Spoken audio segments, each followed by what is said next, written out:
Assalamualaikum warahmatullahi wabarakatuh.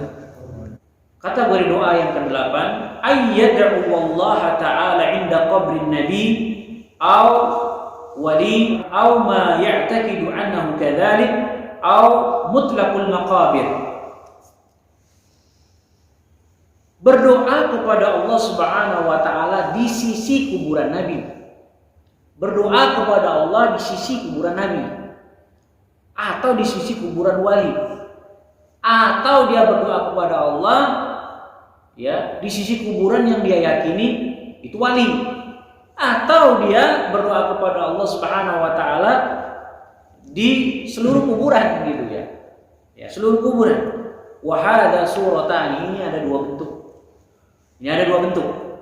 As-suratul ula, bentuk yang pertama, ayyaqsidal qabra liziyarati wa du'ai indahu mu'taqidan anna ad-du'a asra'u fil ijabati wa anna li hadhihi al-makani khususiyatan fi ijabati ad-du'a fa hadhihi bid'atun muhdatsatun fayajma'u baina itsnaini niyatu ziyaratil qubur wa niyatu ad-du'a indahu.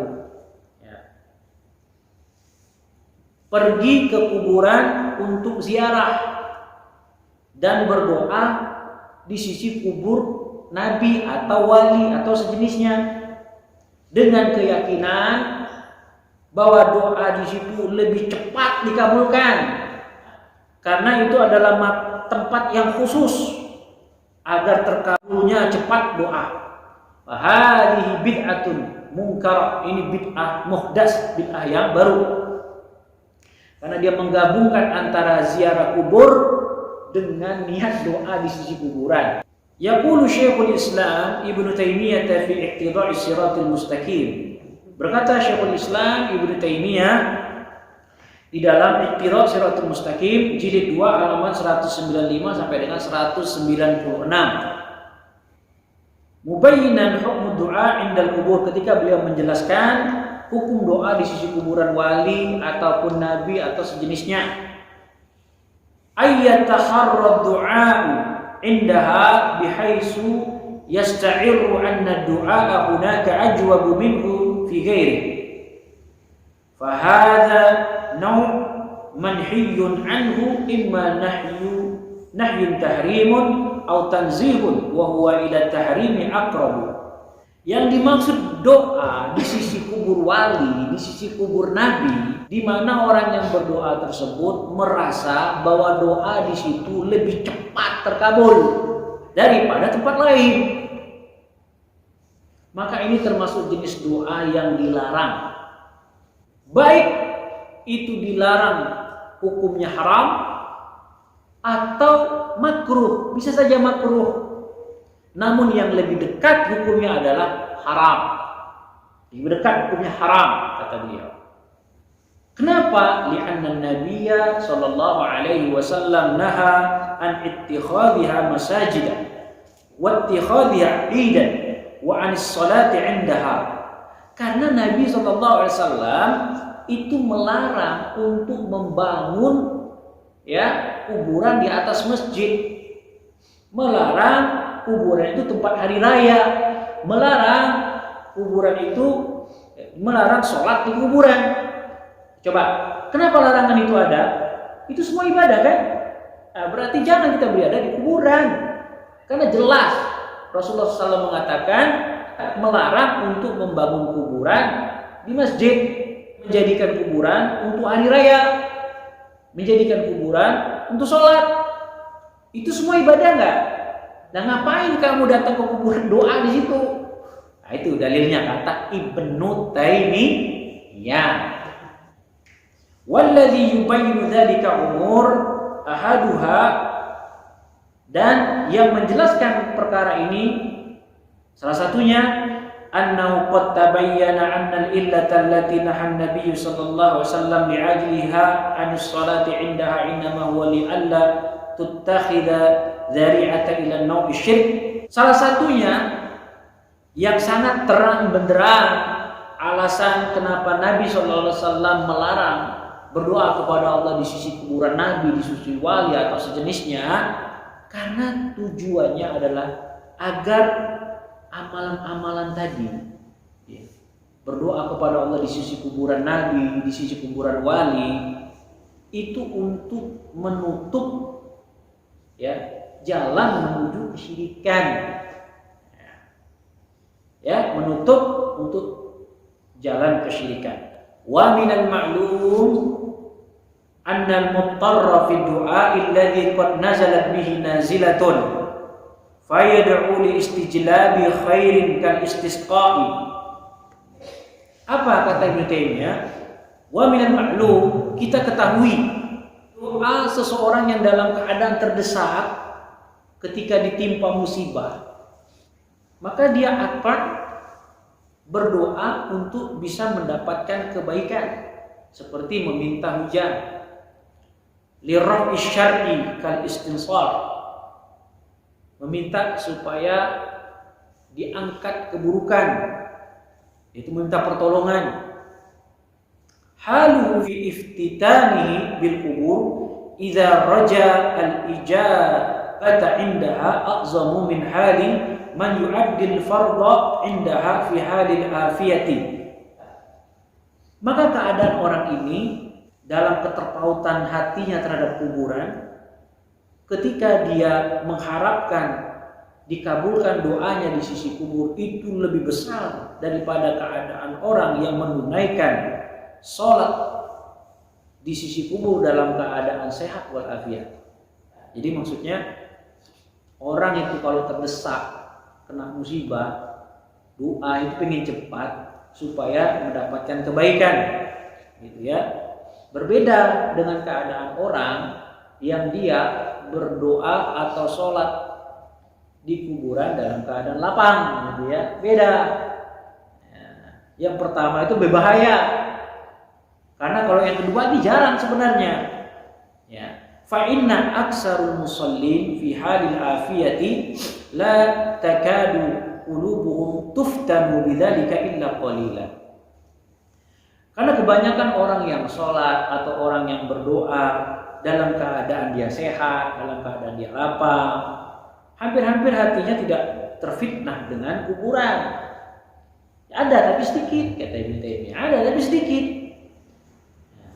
Amma da'unal mutarruna fa fitnatuhum bidzalika 'azimatun jiddan. Tetapi orang yang berdoa dalam keadaan terdesak, kena musibah, maka fitnah dia berdoa kepada orang di sisi kubur itu besar sekali pengaruhnya, ya, besar sekali. Fa idza kanatul mafsadatu wal fitnatu allati li'ajliha nuhiya an salati mutahaqqiqatun fi hali haula, maka kerusakan dan fitnah yang ditimbulkan karena berdoa di sisi kuburan Nabi tadi dalam keadaan sulit, gitu ya, sehingga inilah membuat dilarangnya sholat di kuburan atau berdoa di kuburan, karena bahaya, bisa wasilah kepada kesyirikan. Apalagi orang-orang yang dalam keadaan terdesak, kena musibah, berdoa kepada Allah di situ, bisa terplecok, dia bisa minta sama penghuni kubur. Nah, itu artinya keterpautan dengan kuburan. Ini lebih parah lagi. Maka lebih tegas lagi hukumnya haram, kata Ibnu Taimiyah. Itu yang pertama. As-sani, yang kedua, anna qasdal kubur li du'a indaha. Adapun orang pergi ke kuburan untuk berdoa di sisi kuburan, ini alasannya kedua, jadi haram, ya. Dan mengharapkan cepat terkabulkan doa di sana, amrun lam yusyrikullahu wala rasuluh. Perkara ini tidak pernah Allah mensyariatkannya dan tidak pernah juga dijelaskan oleh Rasulullah SAW, sehingga doa kepada Allah di sisi kuburan, ya, ini tidak pernah Allah syariatkan, tidak pernah juga disyariatkan oleh Rasulullah SAW.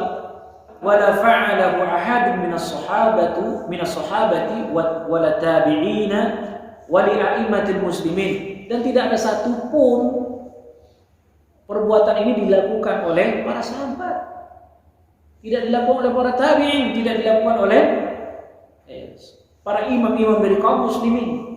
Wala dzakarahu ahadun minal ulama, dan tidak pernah satupun di antara ulama Ahlussunnah melakukannya.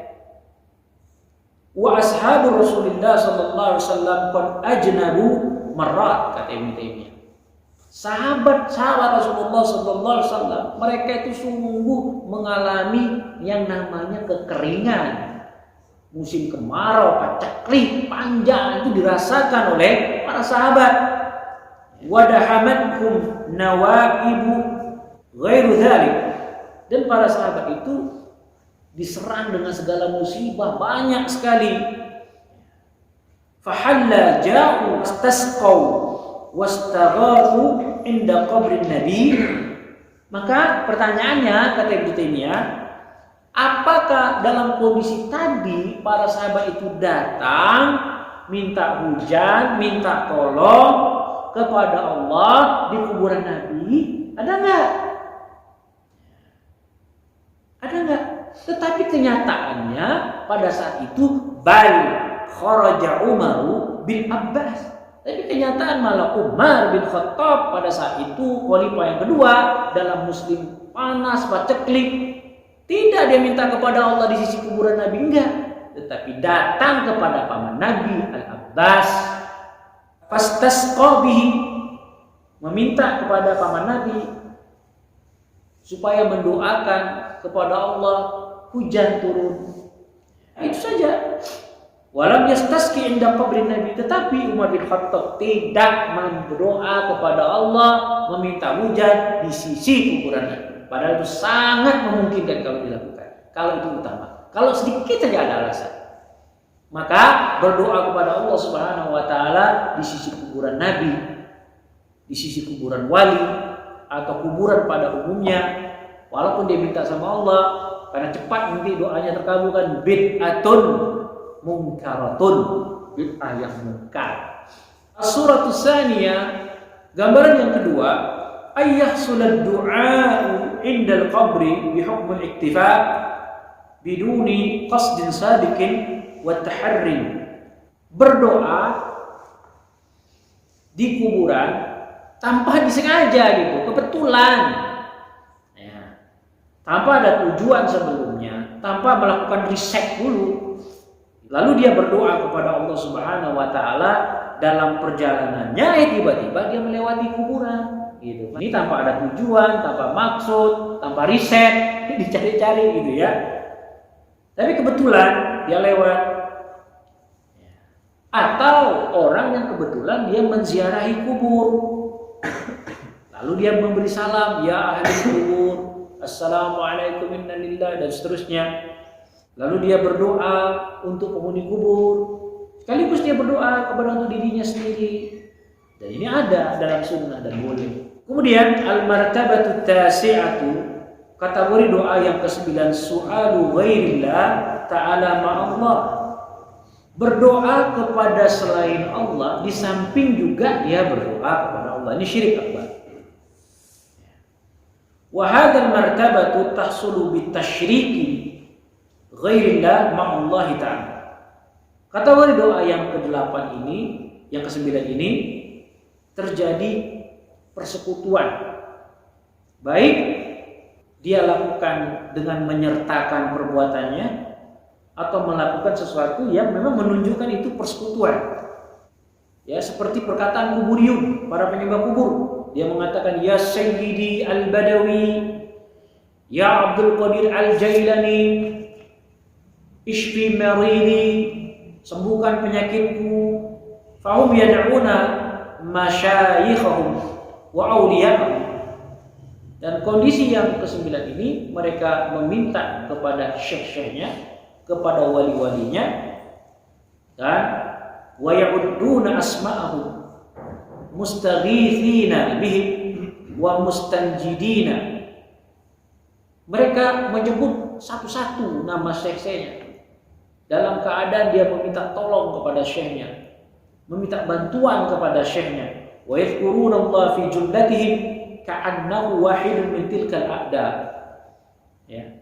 Dan orang ini menyebut nama Allah ya secara keseluruhan, bersama syekh-syekhnya, seolah-olah Allah itu bagian dari jumlah syekh-syekhnya tadi. Sama.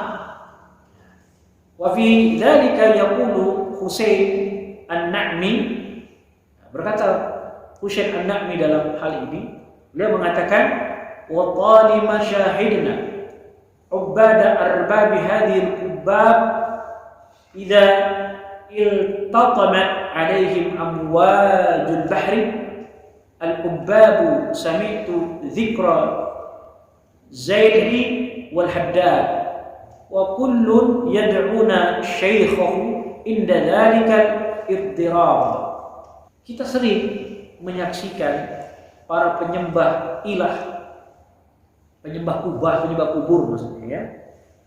Kalau mereka itu dibenturkan dengan kesulitan, misalkan ditimpa dengan ombak yang besar atau air bah yang besar, maka kita akan dengar tuh murid-muridnya menyebut nama-nama syekhnya. Al-Haddad, Az-Zaili, Al-Badawi, disebut tuh namanya. Dan semuanya menyebut syekh-syekhnya ketika dalam keadaan goncang seperti itu. Idza likulli tariqatin la yanji siwaha fil hatafi wal intisab. Jadi setiap kelompok yang seperti ini ya tidak lepas untuk melakukan hal tersebut. Ya. Di antara mereka ada yang mengatakan ya Jailani, ya Ibnu Unwan, ya Aidarus, ya Haddad. Ya. Dari syekh-syekh mereka, para penyembah kubur, mereka menyebut Allah itu bersamaan dengan syekh-syekhnya. Jadi ini termasuk kategori meminta kepada Allah, juga meminta kepada selain Allah Subhanahu wa ta'ala. Yang terakhir, al-martabatul asyiratu, kategori doa yang ke-10, su'alu ghairillah nabiyhi asy-syafa'ah sawa'un sa'ala al-mayyita 'inda qabrihi asy-syafa'atu wal wasatithah. Minta kepada selain Allah, maksudnya minta kepada Nabi syafaat. Sama halnya kalau seseorang minta kepada orang yang mati, minta syafaat kepada orang yang mati di kuburannya. Seperti para penziarah untuk orang-orang yang sudah mati, ketika mereka memanggil penghuni kubur, ya wali fulan, isfa' lana, beri aku syafaat inda rabbika, di sisi Allah, kan gitu. Minta syafaat itu namanya meminta doa agar Rasulullah mendoakannya kepada Allah, kan gitu. Itu syirik akbar. Syirik akbar itu. Ini kelakuan kuburiun, orang-orang kuburiun begitu semua rata-rata ya. Jadi kalau meminta syafaat kepada orang yang mati di sisi kuburannya supaya orang yang mati itu mendoakannya kepada Allah, ini minta syafaat. Sama saja kalau antum memanggil Rasulullah, sama berarti Rasulullah sudah meninggal. Baik, ini ya ikhwan, karena syafaat itu tidak ada yang bisa memberikan kecuali Allah. Seluruh syafaat itu hanya milik Allah. Allah Subhanahu wa ta'ala berfirman, ya, qul lillahi syafa'atu jami'an. Katakan, syafaat itu semua milik Allah. Hak syafaat itu hanya Allah. Seorang bisa memberikan syafaat itu dengan izin Allah. Orang yang disyafaati dengan izin Allah dan ridho Allah. Kalau Allah tak izinkan, Allah tak ridhoi, satu pun tidak bisa memberi syafaat. Itu. Paham kan? Minta syafaat kepada orang yang sudah mati syirik. Jadi ini adalah bentuk ya doa yang ke-10. Ya, baik. Selesai, mudah-mudahan bermanfaat. Subhanallah wa bihamdihi, asyhadu an la ilaha illa anta, astaghfiruka wa atubu ilaik. Assalamualaikum warahmatullahi wabarakatuh.